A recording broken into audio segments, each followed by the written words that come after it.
This is Melissa Thomas of Florida National News coming to you from the Doubletree at SeaWorld, where the Florida Puerto Rican Parade will be making its announcement for its return to downtown Orlando after the asterisk year that was 2020 with the COVID-19 pandemic. So stay tuned for remarks from several of the key guests here, including the chair himself, Ralph Morales. This year, we're dedicating the parade to 2 municipalities in Puerto Rico.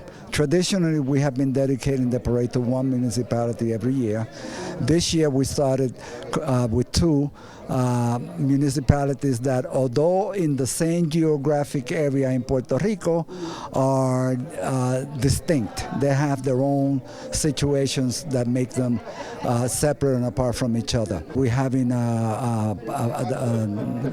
dancers and entertainers from 13 different groups, and understand that each one of these groups are anywhere between 30 and 50 participants. Wow.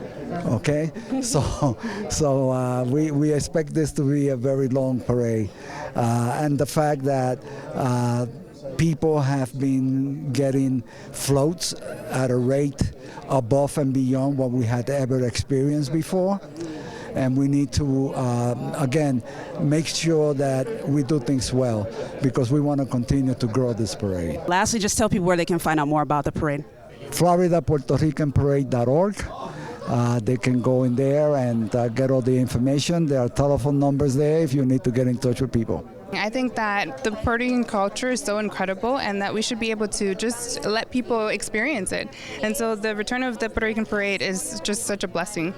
And then I've been asking a couple of our guests this, but were you watching the Olympics? What were your thoughts on Jasmine Camacho Quinn winning that gold for Puerto Rico? I was so proud. I feel like Puerto Ricans are just so united that whenever someone wins, whatever it is, we all win. It's a triumph for everyone, for the island. And so she's incredible. I'm so very proud of her. And then lastly, tell us about your pageant. When is it coming up? When can we watch? When can we root for you? So the pageant is November 29th, and I'm going to be representing Florida in the Miss USA, hopefully en route to the Miss Universe. So that is my plan, and I hope to have everyone's support. We have, we're representing the Guaca 5K for the Puerto Rican Parade, which will be on September 12th. And all Puerto Ricans and people that want to run are welcome. And this 5K is for everyone to join, and we also will have for the kids 1, 2, and 3K competition.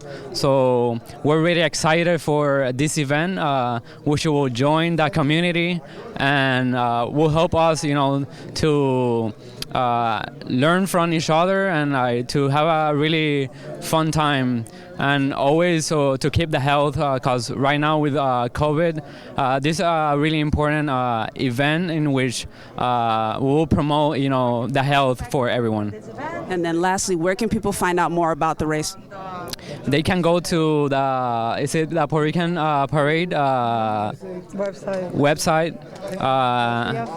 Is the Wikia 5K website, and they can sign themselves there to compete. Give us your thoughts on that, being named the grandmother, the godmother, and the significance of bringing the Puerto Rican Parade back to downtown Orlando. Oh, when I received the letter of invitation to become the godmother, I was very, I was even crying. I was thinking about also Mike, that it was part of the parade, and he passed away during this time, and I saw the experience, it was, happiness, but also, kind of emotional, because I know how hard our Puerto Rican community is working to have this type of event, and I see how we can grow through the years, and even the partnerships are growing as well. So it feels very, very emotional, but at the same time, very, very honored. And talk a little bit about what you were sharing on stage in terms of the scholarship that's available for youth. Yes, so the scholarships are for seniors of high school, and also for students that are pursuing post-secondary education. Any type of education, technical or colleges, universities, but they need to fill it out the form that we have in the website, and also the application, and they have to submit the essay on the topics that we are providing in the website. They can provide the essay in Spanish or English. Okay. And then lastly, this is a total sidebar, but I would love to get your thoughts on on Jasmine Camacho Quinn winning that first historic gold medal for Puerto Rico during the Olympics?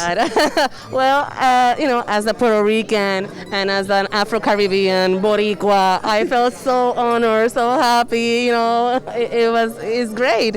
And we can make a difference in the world. And if we move from Puerto Rico to United States to China to wherever, we can make a difference. We can represent our country wherever we're living. The Florida Puerto Rican Parade is finally returned to downtown Orlando for its 5th year, so congratulations to the parade. As we heard from several of the speakers, this is a parade that is very inclusive, and this year it's going to be a long one.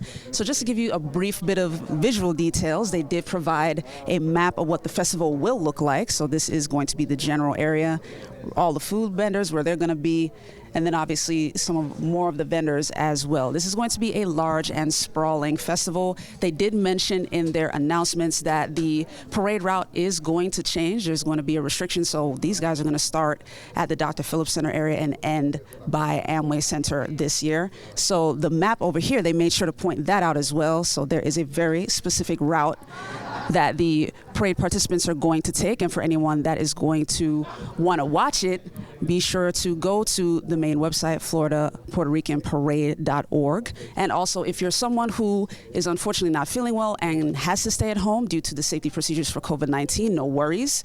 This parade will be broadcast on WFTV Channel 9, so if you want to tune in, you'll be able to tune in from home from there. This is Melissa Thomas coming to you from the DoubleTree at SeaWorld.